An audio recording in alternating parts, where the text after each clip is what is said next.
भारत माता की, भारत माता की, वंदे वंदे, बोल मियां मात की, बोल सियापति रामचंद्र की, बोल सुत हनुमान की, उमापति महादेव की, बोल जी भाई सब संतन की, सनातन हिंदू धर्म की, गो माता की, भारत माता की, भारत माता की, भारत माता की।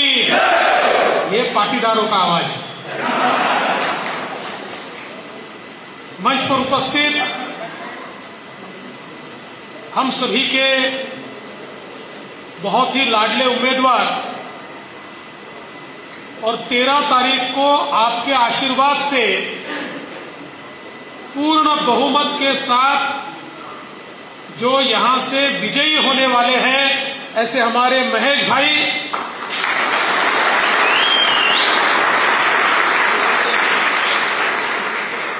हमारे टिप्पन्ना मजगी जी,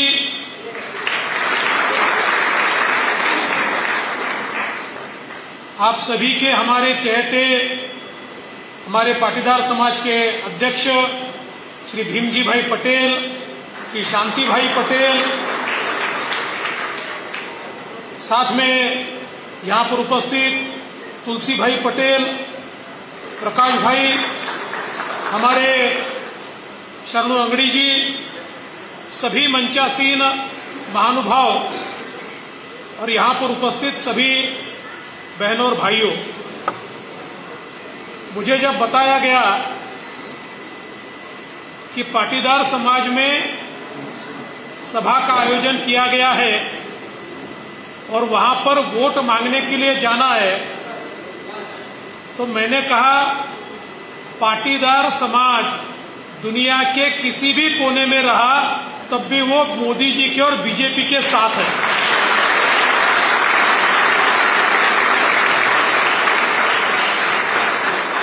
मैं तो नागपुर में रहता हूं और मेरे नागपुर में बहुत बड़ा पाटीदार समाज है, पाटीदार समाज के भवन है और सारे पाटीदार बीजेपी के हैं।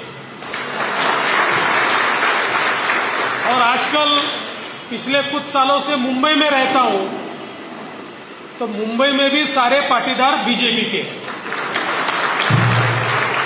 तो हम तो ये समझते हैं कि पाटीदारों को बीजेपी से कोई अलग ही नहीं कर सकता। बीजेपी है तो पाटीदार है और पाटीदार है तो बीजेपी है।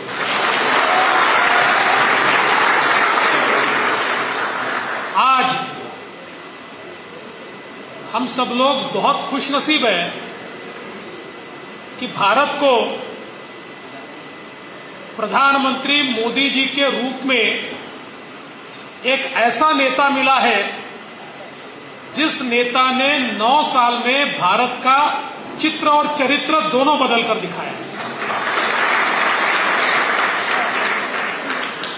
देखिए, सबसे बड़ा बदलाव अगर मोदी जी ने भारत में लाया होगा तो भारत की डिलीवरी सिस्टम को मोदी जी ने बदला है। आप याद कीजिए, एक जमाना था जब भारत के प्रधानमंत्री राजीव गांधी जी हुआ करते थे और राजीव जी कहते थे, मैं अगर दिल्ली से 1 रुपया भेजता हूं तो 15 पैसे अंतिम व्यक्ति तक पहुंचते हैं, 85 पैसे भ्रष्टाचार में, करप्शन में समाप्त हो जाते हैं। 2014 में मोदी जी प्रधानमंत्री बने और मोदी जी ने कहा, न खाऊंगा न खाने दूंगा। मोदी जी ने कहा, दिल्ली से 1 रुपया भेजूंगा तो गली तक 1 रुपया ही जाएगा, कोई दलाल उसमें से 5 पैसा भी नहीं खा पाएगा। और आप देखिए, मोदी जी ने सबसे पहले गरीबों के बैंक के खाते खुलवाए। जब बैंक के खाते खुल रहे थे तो कांग्रेसी बोल रहे थे कि बैंक के खाते खुलने से थोड़ी गरीबी दूर होगी, इसका क्या फायदा है। उनको पता ही नहीं था कि उनका फायदा समाप्त होने वाला है और गरीबों का फायदा होने वाला है, क्योंकि उस बैंक अकाउंट के साथ आधार कार्ड जुड़ गया और मोबाइल जुड़ गया और एक ऐसी व्यवस्था तैयार हुई कि देश के अंदर गरीब कल्याण का एजेंडा शुरू हुआ। गरीबों को घर मिले, गरीबों को शौचालय मिले, गरीबों को गैस सिलेंडर मिला, गरीबों के घर बिजली आई, गरीबों के घर पानी आया, महिलाओं को पेंशन मिला, मजदूरों को पेंशन मिला, किसानों को किसान सम्मान योजना मिली। पर ये सारी योजनाएं मिलते हुए किसी भी बेनिफिशियरी को 1 रुपया भी किसी को नहीं देना पड़ा। इससे पहले सरकार की योजना आती थी तो ये होता था कि सरकार की योजना में कोई न कोई बीच में होता था। पहले पेंशन आता था तो सरकार का जो बाबू होता था वो कहता था थोड़े मेरे भी रख दो तब तुमको पेंशन मिलेगा। लेकिन मोदी जी ने ऐसी व्यवस्था की, देश में करोड़ों लोगों को बेनिफिट मिला, लेकिन 1 रुपया भी किसी को नहीं देना पड़ा। मोदी जी दिल्ली से बटन दबाते हैं और हुगली धारवाड़ जिले के किसान के खाते में सीधे पैसे आते हैं, कोई बीच में नहीं है, कोई बीच में नहीं है। तो अरे भाई आवाज कम रख, मेरा आवाज वैसे ही बढ़ा। तो मोदी जी ने एक ऐसी व्यवस्था इस देश के अंदर कायम की कि जिसके कारण लोगों को चीजें मिलने लगी। आप विचार कीजिए, इंदिरा जी ने नारा दिया था गरीबी हटाओ का। कांग्रेस में जो प्रधानमंत्री बनता था वो गरीबी हटाओ का नारा देता था। गरीबी हटी, लेकिन कांग्रेस के नेताओं की हटी, जनता की गरीबी नहीं हट पाई। गरीबों के नाम पर इन्होंने इतनी योजनाएं तैयार की और सारी योजनाएं अपने रिश्तेदारों को दे दी, कोई योजना गरीबों तक नहीं पहुंची। पहली बार देश के अंदर गरीबों के लिए योजनाएं तैयार होती है तो गरीबों तक जाती है। देश का गरीब भी आज ये मानता है कि अगर कोई मेरा मसीहा है तो प्रधानमंत्री मोदी जी ये गरीबों के मसीहा है। ये देश के अंदर एक परिवर्तन मोदी जी ने लाया। आज देखिए, इस देश में मोदी जी ने जीएसटी लाया। क्या कहते थे कांग्रेस वाले? कहते थे जी 40-50 देशों में जीएसटी फेल हो गया, ये भारत का भट्टा बैठाएंगे, भारत का बंटाढार होगा, भारत समाप्त हो जाएगा, ये जीएसटी भारत को खत्म कर देगा। लेकिन इस प्रकार से जीएसटी को मोदी जी ने लागू किया कि आज हमारे देश में पिछले वर्ष 18 लाख करोड़ रुपया जीएसटी में हमने जमा किया। और ये इसलिए महत्वपूर्ण है कि 2014 में जब मोदी जी आए थे तो देश का पूरा बजट ये 15 लाख करोड़ का होता था, अब तो केवल जीएसटी 18 लाख करोड़ का आ रहा है और देश का बजट 15 लाख करोड़ से 45 लाख करोड़ यानी 3 गुना देश का बजट ये मोदी जी ने बढ़ाया। तो हम लोग एक टैक्स कंप्लायंट सोसाइटी की ओर चले गए और ये जो सारा पैसा जमा हुआ, ये पैसा देश के कल्याण में मोदी जी ने लगाया। आप देखिए, अगर हम लोग कर्नाटक का भी विचार करें, कितने हाईवेज बने हैं, कितने रोड, कितने ब्रिजेस, एयरपोर्ट्स, सारी चीजें बन रही है। देश के अंदर मोदी जी के आने से पहले 1.5 लाख करोड़ 1,50,000 करोड़ इतना ही पैसा इंफ्रास्ट्रक्चर पे खर्चा होता था। आज 11 लाख करोड़ रुपया हम इंफ्रास्ट्रक्चर पे हर साल खर्च कर रहे हैं, यानी 12 गुना ज्यादा पैसा, 12 टाइम्स मोर हम लोग इंफ्रास्ट्रक्चर पे स्पेंडिंग कर रहे हैं। और इसके कारण देश में रोजगार तैयार हो रहा है, क्योंकि जब इंफ्रास्ट्रक्चर पे पैसा खर्चा होता है, लोगों के लिए अगर घर बनता है तो उसके लिए सीमेंट चाहिए, उसके लिए ईंटें चाहिए, उसके लिए लोहा चाहिए, उसके लिए बेसन चाहिए, हर एक को काम मिलता है। इंफ्रास्ट्रक्चर के कारण 32 इंडस्ट्री को काम मिलता है और उसके कारण देश में रोजगार की निर्मित होती है। और मैं आपको बताना चाहता हूं, आप सब लोग विचार कीजिए, आज हम सारे लोग यहाँ पर बैठे 1.5-2 साल पहले क्या हम सब लोग ऐसा बैठ सकते थे?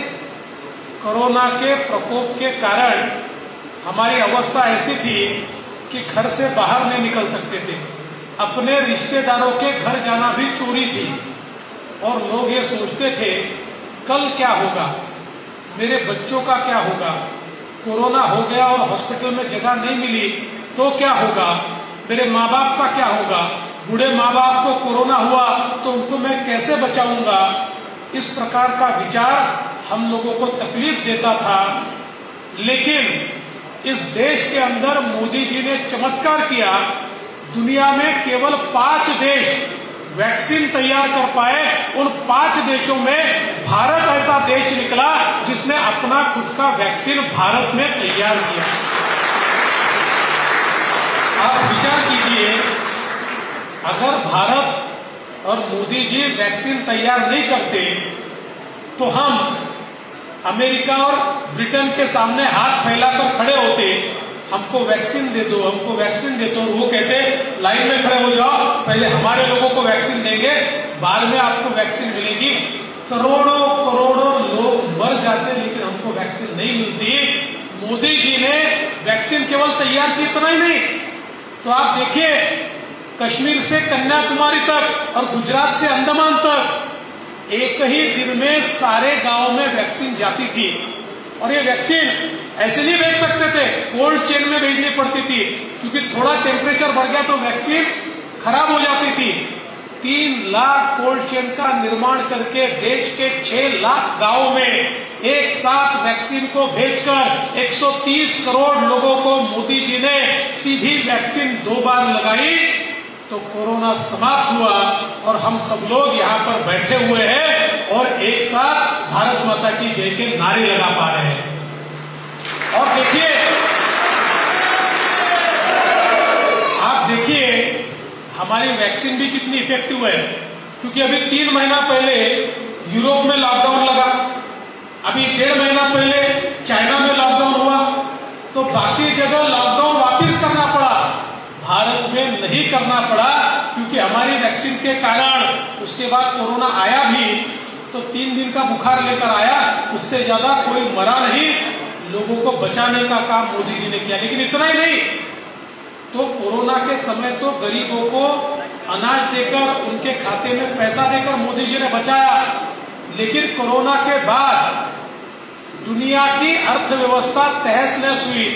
आप देखिए, कोरोना के बाद अमेरिका में रिसेशन है, कोरोना के बाद ब्रिटेन में मंदी है, पूरे यूरोप में मंदी है, जापान में मंदी है, चाइना में मंदी है, और हमारे बाजू के राज्यों की तो हालत ऐसी है, श्रीलंका में खाने के लाले पड़े और पाकिस्तान में 250 रुपए लीटर पेट्रोल हो गया और गेहूं के लिए भाई भाई से लड़ रहा है। ये पाकिस्तान की हालत हो गई।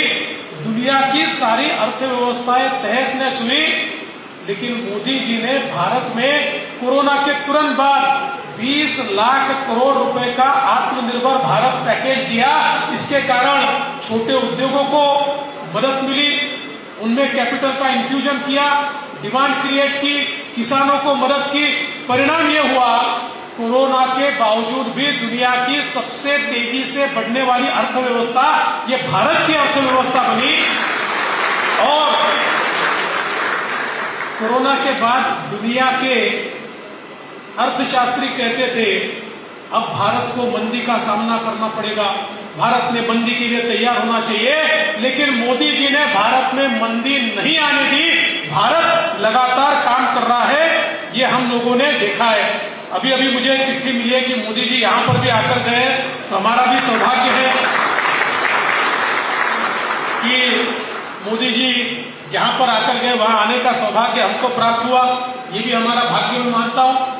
तो इस प्रकार से इस देश को मोदी जी ने यहां पर बाहर लाने का प्रयास किया। और आज हम लोग देख रहे हैं कि जिस प्रकार से भारत प्रगति कर रहा है, आज दुनिया के देशों ने तय किया है।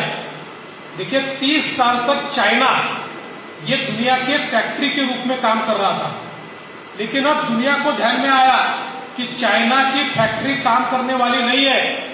ये लोग कोरोना के समय जिस प्रकार का व्यवहार हुआ और दुनिया को ठप करने का काम चाइना ने किया, अब दुनिया की इंडस्ट्री चाइना से बाहर निकलना चाहती है और बाहर निकलते समय दुनिया की इंडस्ट्री एक ही देश की ओर देख रही है, वो हमारा भारत देश है। वो मानती है कि केवल भारत ऐसा देश है जहां निवेश करने की आवश्यकता है और इसलिए आज कोरोना के बाद रिकॉर्ड एफडीआई ये भारत में आ रहा है और रिकॉर्ड एफडीआई भारत में आते समय कर्नाटक में और महाराष्ट्र में वो आ रहा है। ये भी हमारे लिए एक बहुत महत्व की बात यहाँ पर देखने को मिलती है।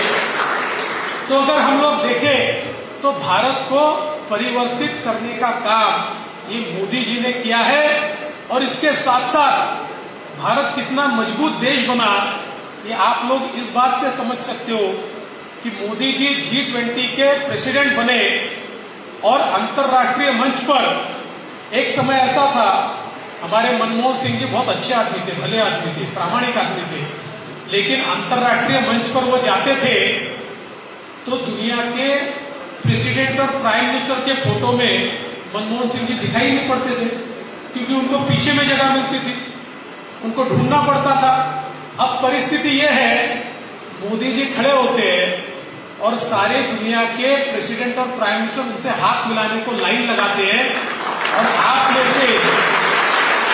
में से कई लोगों ने देखा होगा कि मोदी जी किसी प्राइम मिनिस्टर से बात कर रहे हैं और पीछे में अमेरिका के प्रेसिडेंट जो बाइडेन खड़े हैं कि कब मोदी जी पलटे और कब मैं उनसे हाथ मिलाऊं, और मोदी जी के पलटने के बाद जो बाइडेन उनसे हाथ मिलाते हैं, ये भारत की ताकत ये मोदी जी ने तैयार की है। इसलिए आज मोदी जी के साथ हमारा राज्य भी चलना चाहिए। सरकार जब डबल इंजन की होती है तो गाड़ी पटरी पर तेजी से भागती है। हमने देखा कि देश के जिन राज्यों में बीजेपी की सरकार रही है उन राज्यों ने मोदी जी के एजेंडे को रोकने की कोशिश की।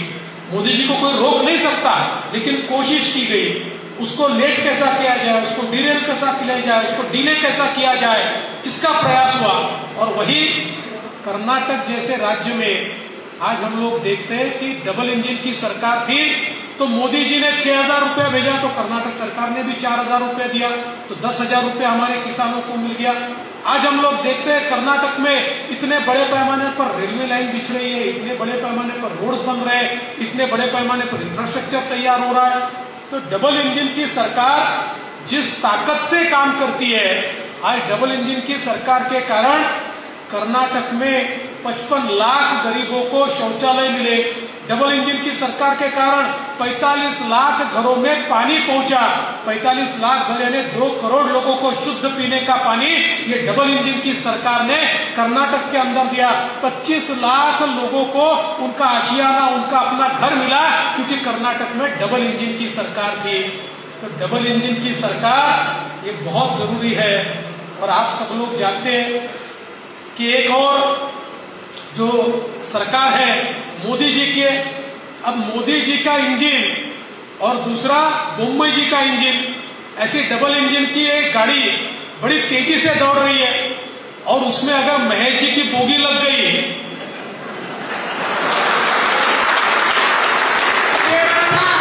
तो गाड़ी कितनी तेजी से आगे जाएगी। और अगर गलती से महेश जी की जगह कांग्रेस की बोगी लग गई, क्या होगा? अरे महेश जी की बोगी लगेगी तो गाड़ी मोदी जी के और मुंबई जी के साथ ये बेंगलुरु जाएगी, और कांग्रेस की बोगी लगेगी तो हैदराबाद की ओर जाएगी। यानी विकास की गाड़ी बेंगलुरु की तरफ और कांग्रेस की बोगी हैदराबाद की तरफ, तो विकास हो पाएगा? नहीं हो पाएगा। इसीलिए इस इंजन, अच्छा ये इंजन मामूली नहीं है, अभी ये नए भारत का इंजन है, ये वंदे भारत ट्रेन का इंजन है जो भारत में बनी है। पुरानी ट्रेनें जो बाहर बनती थी या हमारे यहाँ बनती थी 80 की स्पीड से दौड़ती थी, अब 140 की स्पीड से दौड़ने वाली वंदे भारत ट्रेन मोदी जी ने भारत में ही बना दी और उसका इंजन मोदी जी के पास है। तो इतनी तेजी से दौड़ने वाली ट्रेन के साथ महेश भाई का इंजन तो लगाना ही पड़ेगा, क्योंकि देखिए महेश भाई ये आप में से एक है, ये सामान्य लोगों में से एक व्यक्ति है। ये केवल नेता नहीं, ये कार्यकर्ता है। मैंने इनका काम देखा है। ये लोगों में रहने वाले हैं, ये लोगों के साथ मिलने वाले हैं, ये लोगों के लिए अपना खून पसीना एक करने वाले इस प्रकार के उम्मीदवार हैं। देखिए, वो नेता तो है लेकिन गुण सारे कार्यकर्ता वाले उनमें, इसलिए हमको नेता की जगह कार्यकर्ता चुनना है। नेता तो हाथ दिखाकर चले जाते हैं, कार्यकर्ता अपने सुख दुख में बैठते हैं। ऐसे सुख दुख में बैठने वाला कार्यकर्ता आज उम्मीदवार के रूप में हमको मिला है। और मुझे पूरा विश्वास है कि आप लोग इस ट्रेन में हमारे महेश जी की बोगी जोड़ने ही वाले हैं। बस आपको इतना ही निवेदन करता हूं कि ध्यान में रखिए, इस चुनाव में हमको ये भी दिखा देना है कि भारतीय जनता पार्टी का वोटर ये मोदी जी के साथ है, ये पार्टी के साथ है, व्यक्ति के साथ नहीं है। ये मोदी जी को मानता है। कोई कहीं रहे, कहीं चला जाए, हमारा पाटीदार समाज और भारतीय जनता पार्टी का वोटर ये मोदी जी की ओर देखता है और कमल का बटन दबाता है। तो इतना ही निवेदन करता हूं, जैसा महेश भाई ने बताया, आप लोग वोट तो देने वाले हो, लेकिन कई बार क्या होता है, हमको लगता है जीतने वाले हैं तो फिर कई बार थोड़ा आलस आ जाता है, कुछ लोग बाहर चले जाते हैं। एक एक वोट बहुत जरूरी है और इसलिए भी जरूरी है कि ये चुनाव ये केवल एक सरकार बनाने का चुनाव नहीं है। तो इस चुनाव से हमें उन शक्तियों को, उन नापाक इरादों को यहां पर जवाब देना है जो भारत में रहकर ये कहते हैं कि हम बजरंग दल के ऊपर बैन लगाएंगे। ये देखिए इनकी नियत क्या है। ये राहुल गांधी की नियत देखिए, दिल्ली की यूनिवर्सिटी में जब नारे लगते हैं भारत तेरे टुकड़े होंगे हजार, तो राहुल गांधी वहां जाकर उनसे गले मिलते हैं। और यहां पर बजरंग दल का अपराध क्या है, तो बजरंग दल ने जय श्री राम कहा, यह अपराध है। बजरंग दल ने भारत माता की जय कहा, यह अपराध है। बजरंग दल ने इस देश में रहना है तो राष्ट्रवाद की बात करनी पड़ेगी, ये कहा, यह अपराध है। तो अब उन लोगों को जवाब देना पड़ेगा जिनको भारत माता की जय से डर लगता है और भारत तेरे टुकड़े होंगे हजार कहने वालों से प्रेम लगता है। ऐसे लोगों को जवाब देने का ये चुनाव है। और इसलिए इस चुनाव में अपने भीतर के बजरंग बली को आपको जागरूक करना है। आपको पता है बजरंग बली की ताकत उनको पता ही नहीं थी, बजरंग बली भूल गए थे। और जब उनको बताया कि भाई आप लंका जाओ, तो बोले कैसे जाएंगे, तो उनको याद दिलाया कि बजरंग बली आप जब छोटे थे आप में इतनी ताकत थी कि आप सूरज को निगलने के लिए सूरज की तरफ चले गए थे, इतनी ताकत आप में। और ये जैसे बजरंग बली को बताया, बजरंग बली ने ऐसी छलांग लगाई, सीधे लंका पहुंचे और पूरी लंका को जलाकर खाक करके बजरंग बली वापिस आए। ऐसे ही 10 तारीख को आपके भीतर के बजरंग बली को आपको जागरूक करना है। और जो बजरंग दल पर बैन करने का इरादा रखते हैं उनकी लंका को जलाकर ही आपको वापिस आना है। उनकी लंका को जलाने के लिए कमल का बटन दबेगा, कमल का बटन दबेगा, उनकी लंका जलेगी। कमल का बटन दबेगा तो मोदी जी को वोट मिलेगा, कमल का बटन दबेगा तो कांग्रेस को शॉक लगेगा। तो कांग्रेस को शॉक दीजिए, मोदी जी को वोट दीजिए। महेश भाई